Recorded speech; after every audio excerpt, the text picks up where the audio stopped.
Hello， 大家好，我是阿军，我现在在卢森堡的火车站。今天早上陪朋友做了一个肺部的 X 光，然后再陪朋友做了一个 PCR 的检测。现在我就在卢森堡火车站附近逛一逛。我已经有好多天没有来卢森堡了，所以呢，今天出来办事，就借着这个机会来看看卢森堡又出现了什么有趣好玩的东西。这个火车在缓缓地开动，不知道是开到哪个地方去。今天的阳光真的是太好了，你看那两只鸽子也在享受这么灿烂的阳光。看这前面有一个人在乞讨。卢森堡火车站附近有很多这种流浪汉或者是乞讨人员。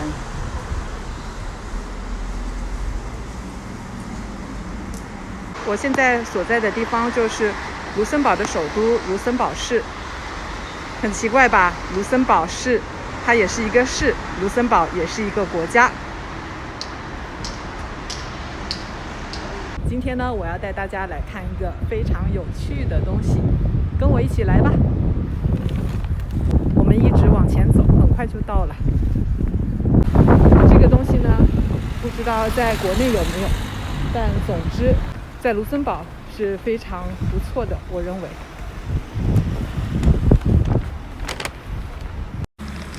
刚刚还走错了，走到了另外一个商店的门口，现在应该是走对了。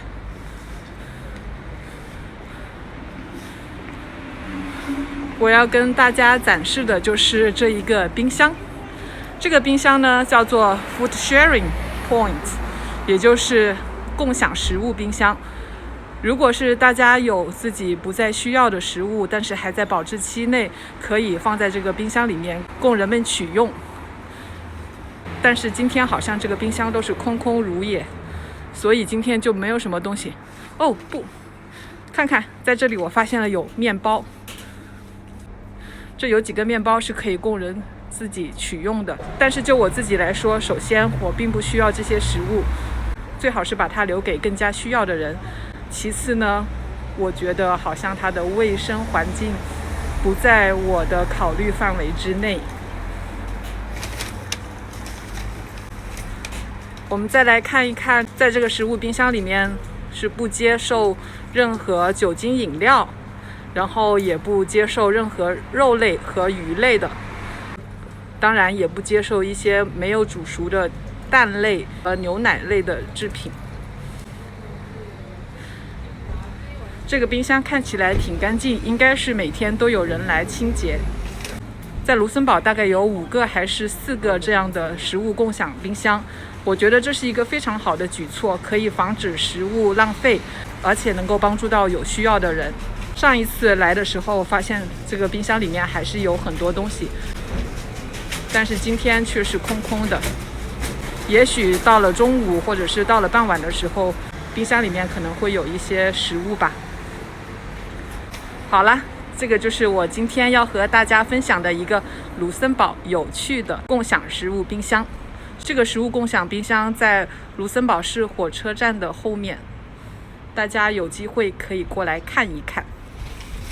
我觉得可以作为卢森堡的一个景点。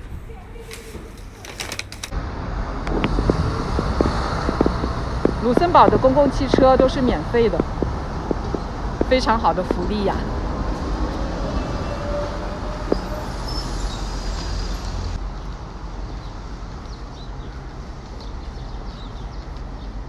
这是一家神奇的理发店，而且这家理发店对孩子来说非常的友好。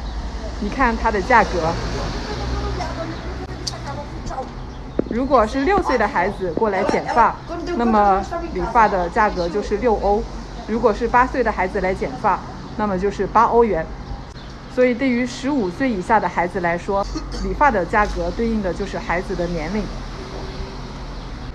想一下，我们家的小妞第一次在法国理发，花了40欧元，简直就是让我肉痛了很多。现在我发现了这家对孩子这么友好的理发店，我决定带着我们家的小妞，坐着卢森堡的免费火车来到卢森堡市，来这家神奇的理发店剪发。可以节省不少钱呢。好了，今天我们的视频就到这吧，感谢您的观看，也感谢您的点赞和关注，我们下次再见。我是阿军，我在卢森堡，祝您今天过得愉快，拜拜。